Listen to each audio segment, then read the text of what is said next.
In today's video, I'll show you how to uninstall WooCommerce.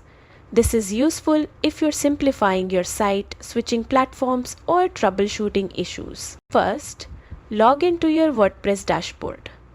From the left-hand menu, go to Plugins and locate WooCommerce in the list.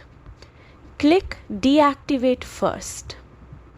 This step ensures the plugin is no longer active before removal. Once deactivated, click Delete. WordPress will ask you to confirm. Make sure you really want to remove it. After confirming, WooCommerce will be uninstalled from your site. Keep in mind, uninstalling WooCommerce also removes all its data unless you've backed it up separately. And that's it. You've successfully uninstalled WooCommerce, helping you manage plugins efficiently and keep your site running smoothly.